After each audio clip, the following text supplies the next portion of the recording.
de las personalidades más lúcidas y valientes del mundo intelectual. Una mujer que nunca empuñó las armas, pero que llegó al activismo por el secuestro y desaparición de su hijo Pablo en 1976. Tratando de encontrarlo, ingresó en la Asamblea de Derechos Humanos. Se convirtió en una tenaz dirigente política. Formó parte de la CONADEP e impulsó el juicio a los dictadores. Integró el FREPASO y fue ministra de Desarrollo Social en el gobierno de la Alianza. Es autora de libros que procuran descifrar el periodo más oscuro de la historia argentina. Hoy nos recibe en su casa, a 40 años del golpe militar, Graciela Fernández Meijide.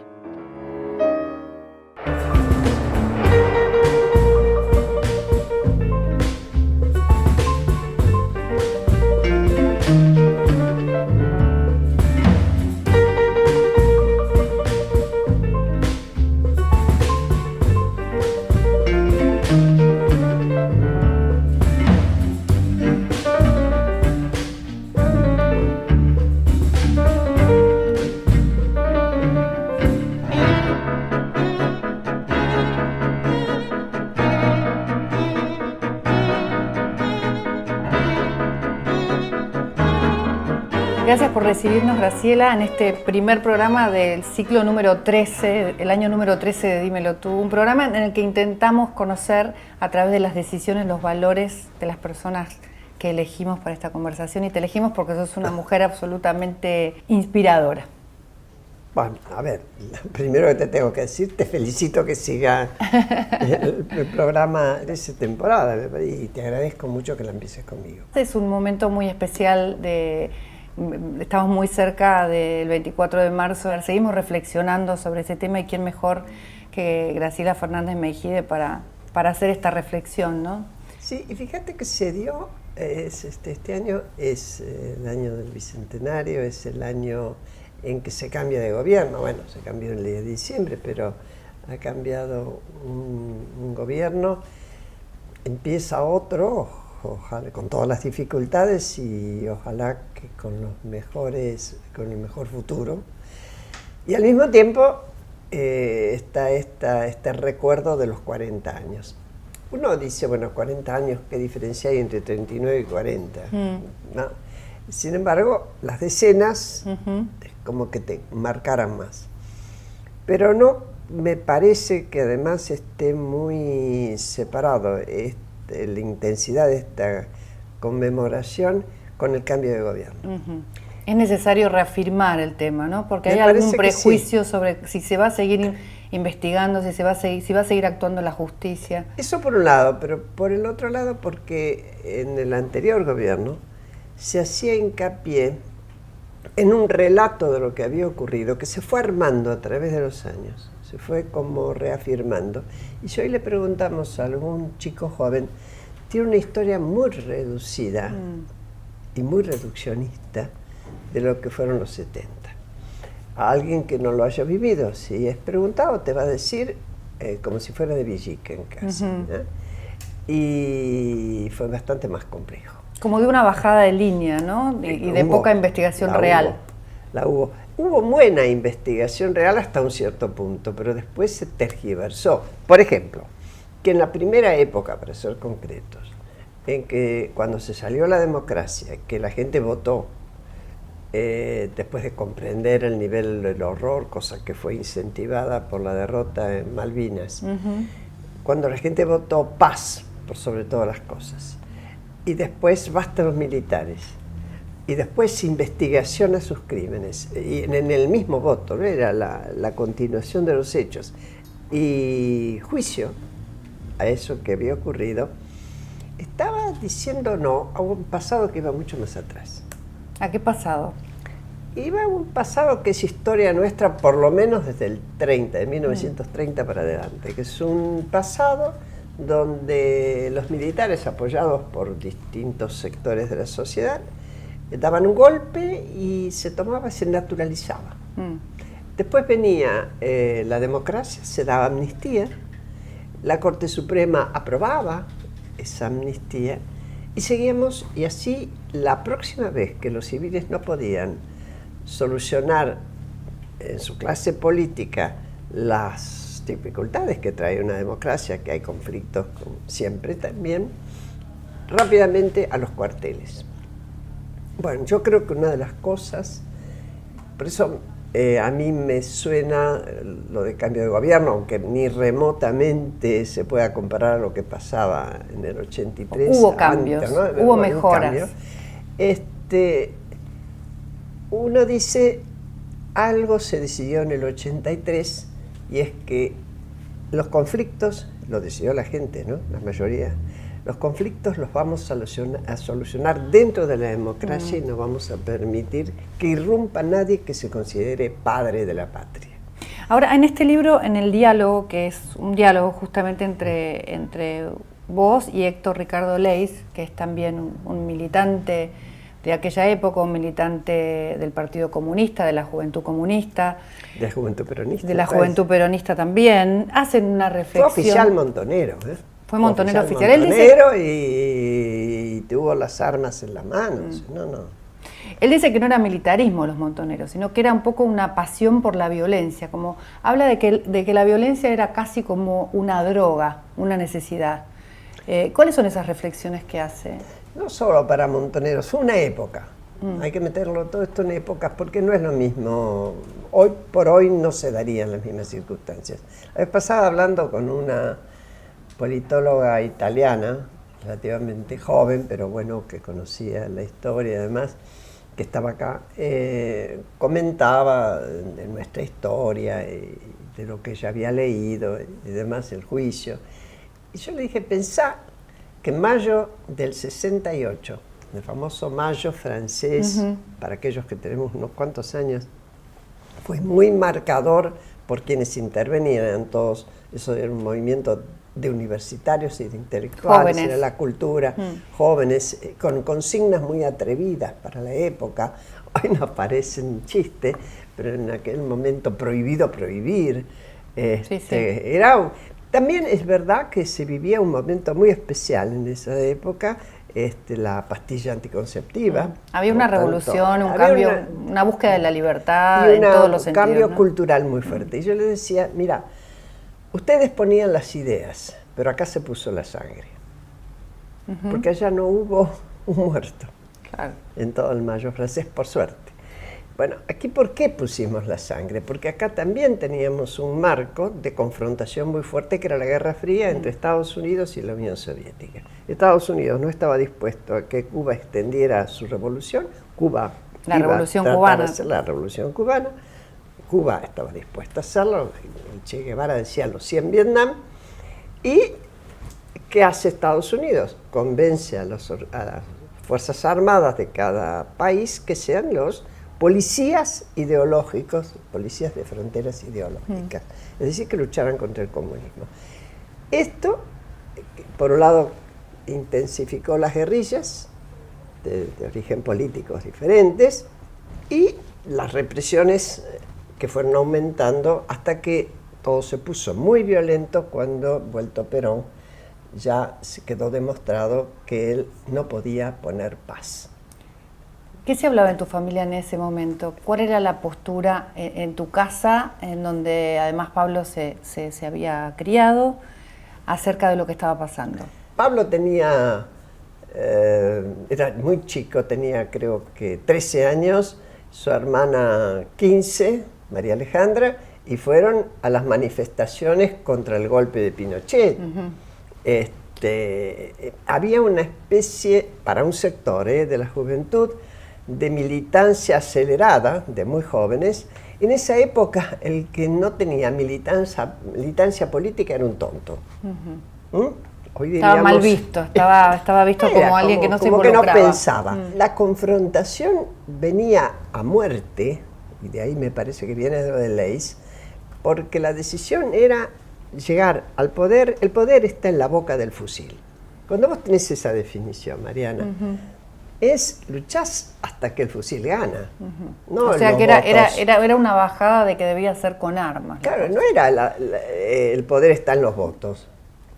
El poder está en el fusil. Y del otro lado pensaban lo mismo.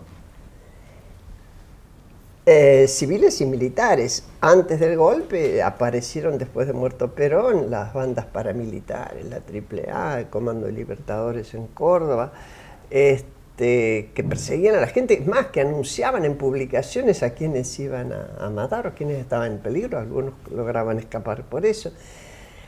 Eso termina justificando, y digo entre comillas, porque mucha gente lo justificó, otro golpe de Estado.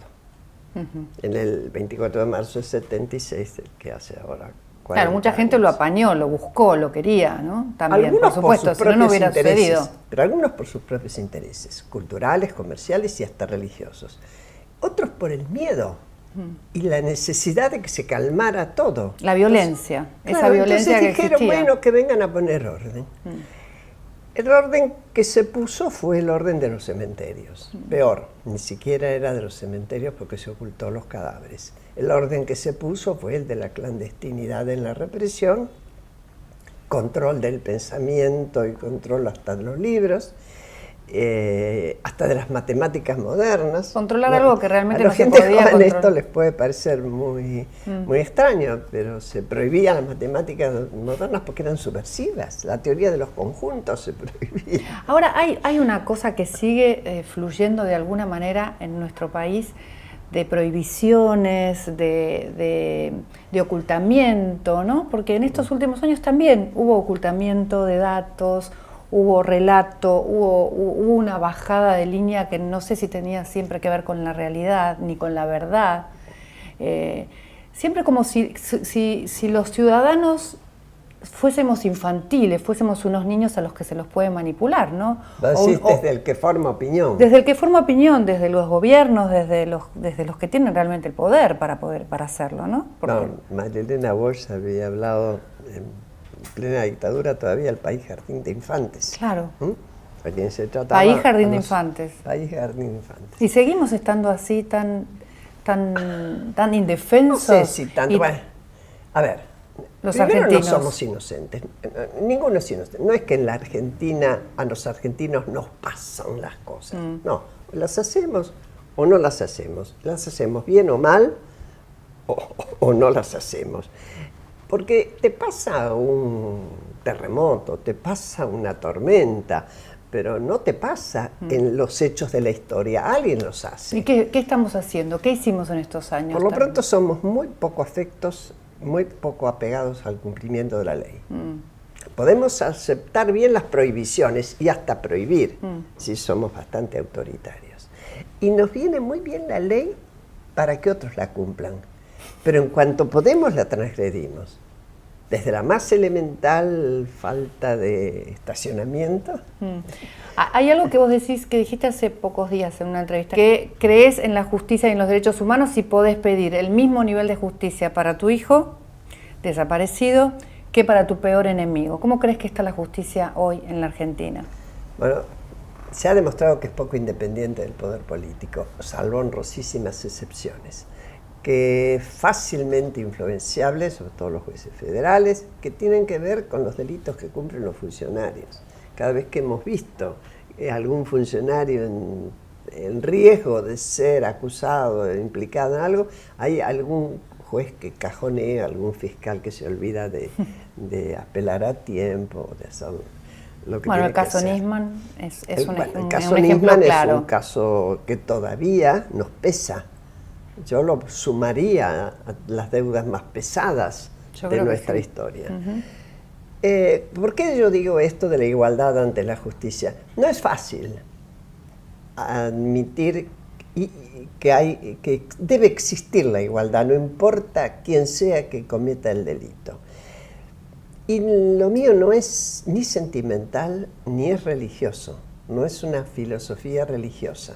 No es por creencia, es por convicción, hasta que no consigamos que la justicia sea igual para todos, no vamos a tener democracia, no vamos a tener ni presente ni futuro. Y a esta altura del partido, Mariana, yo tengo 85 años. Francamente, siempre me puede tocar vivir algo peor, siempre esa posibilidad existe. Pero es muy difícil que yo incida demasiado en los cambios, están a cargo de ustedes y de los más jóvenes. Y lo único que yo puedo hacer es plantarme y decir, yo quería matar a los que secuestraron a mi hijo. ¿Querías? Lo totalmente. Y aprendí a odiar, ellos me enseñaron a odiar. Yo los quería matar. Y entiendo que cualquier padre, cualquier familiar en esas circunstancias quiera devolver ojo por ojo, diente por diente. ¿Saben qué? Las leyes se hicieron para que eso no ocurriera. Vos no podés ser juez y parte precisamente para que haya equilibrio. Eso nos garantiza, primero, ser diferentes de los victimarios o construir un pedazo de sociedad diferente. Ser mejores, estar por encima de esa violencia. Yo diría estar resolviendo los temas con racionalidad y con apego a la ley, que para eso se hace. Pues si no es letra muerta. Nuestras leyes, si no se cumplen, son letra muerta. ¿Vos sentís que entonces hay baja intensidad en la democracia, en este momento todavía en la Argentina? Sí. Que estos últimos años perdimos... Mucho. Perdimos, digamos, esa intensidad. Sí, ¿y sabés por qué? Sobre todo porque cuando llega un gobierno, y los gobiernos populistas tienen una enorme tendencia a hacer eso, más bien es una de las características, a confundir lo que es gobierno con lo que es Estado. Y a sentirse que son los dueños de la palabra del pueblo, el que ocupa la presidencia y que se siente dueño del Estado. Ahí las instituciones se van al diablo. Yo hoy, cuando veo las discusiones que se dieron en la Cámara de Diputados y en senadores, en estos últimos tiempos, sobre el tema del pagar o no, los holdouts, etcétera, yo me pongo muy contenta de que haya un equilibrio que permita discutir, incluso incorporar modificaciones al proyecto que manda el Ejecutivo. Sí, yo también me pongo contenta. Me parece que es un cambio. Digamos que es un cambio en el sentido de que hay un equilibrio y hay una pelea y hay una reflexión y un diálogo en el Congreso, que es lo que tiene que ser. El Congreso tiene que ser eso. Así es. Y no se da a través de los golpes bajos, aun cuando algunos los quieran dar. No se da por el insulto, se está discutiendo. Se está discutiendo. Y para eso es el Congreso. En eso sentís que cambió para bien. Bueno, que aumentó la intensidad de la democracia. Contenta. Eso aumenta la intensidad de la democracia. Eso depende también del voto, de cómo votó la gente. La gente votó con un voto repartido para que haya distintas voces. Bueno, pero esos diputados y esos senadores responderán a la gente esta vez, en vez de responder al poder de turno, ¿no? Santos, nadie se va a convertir en santo si no lo ve. En la noche a la mañana. Yo creo que eso es, la sociedad tiene que ir exigiendo siempre eso y mejorando. Son democracias muy jóvenes las de América Latina, si uno compara con las de Europa. Uno dice, bueno, porque en otros países donde, por cierto, se roba, se cometen, pero el corrupto va a la cárcel, lo juzgan, etcétera, etcétera, y nosotros todavía, bueno, tenemos que aprender a pensar que lo de uno, en el caso de funcionarios, es lo de todos, y que cuando uno, en la cosa pública, destroza lo que es de todos, en realidad está destrozando lo de uno también. Cuesta entenderlo eso. Vos estuviste también siempre cerca de las instituciones, más cerca de la protesta o de lo testimonial, como por ahí podemos decir, no sé, otras, Eve de Bonafini. Siempre estuviste ligada a las instituciones. Sí, pero estuviste no en la CONADEP. Sí, pero no porque no estuviera convencida de que estaba bien y que tenía razón en lo que decían, sino porque mi forma de trabajar tiene más siempre con formar parte de equipos, buscar consensos, y entonces acomodé mejor mi trabajo a la Asamblea Permanente por los Derechos Humanos durante la dictadura, y bueno, después lo de la CONADEP no era un organismo de derechos humanos, era una comisión que tenía que trabajar 9 meses y nada más. Y analizar lo que tenía como material y dar un informe, que fue el libro, ¿no? ¿Seguís pensando todos los días en Pablo? No todos los días, pero muchas veces sí. Ahora que estuve mucho tiempo en cama, donde me dediqué a pensar en muchas cosas que a veces no tenía tiempo, pensé mucho en Pablo. Y sobre todo lo que más me dolió lo que más me duele es no poder pensar en Pablo qué hubiera sido. Pablo quedó congelado. En esos sueños de ese momento. De los 17 años que tengo. ¿Y cuáles eran los sueños de Pablo en ese momento? Sí, eran muy mezclados, porque por un lado, como todos los chicos en aquella época, querían la revolución. Muy claro no tenían qué era la revolución, pero querían la revolución. Supongo que también era con los padres, ¿no es cierto?, las cosas. Pero al mismo tiempo era muy deportista, se había propuesto terminar bien su bachillerato para entrar bien a la facultad. Hay una discusión en casa si quería hacer arquitectura o medicina, entonces mi hija, que es médica, dice medicina, y mi ex marido, que es arquitecto, dice arquitectura. Es decir, a Pablo no lo dejaron vivir. Alguien decidió que no iba a poder decidir su vida, y eso sí aparece mucho, y más vieja me pongo peor. En aquel momento tu motor era, bueno, quizás ver presos a los militares, ¿no? Ahora, hoy, ¿cuál es tu motor? No, mi motor es que haya una Argentina mucho más normal, donde las aventuras políticas no tengan espacio. Yo no pretendo una política sin errores, no la hay. Siempre tiene conflictos, y es típico de la democracia el conflicto. Pero lo que me duele mucho, es que perdamos mucho tiempo, como perdemos cada tanto, en discusiones donde encima creamos esta figura horrible de amigo-enemigo sin admitir adversarios. Porque con adversario uno habla, puede discute, conversar. Construye, por el enemigo se lo destruye. Y eso realmente quisiera pensar que se terminó, que lo pudimos dejar atrás. Vamos a ver. Bueno, gracias. Muchísimas gracias por recibirnos.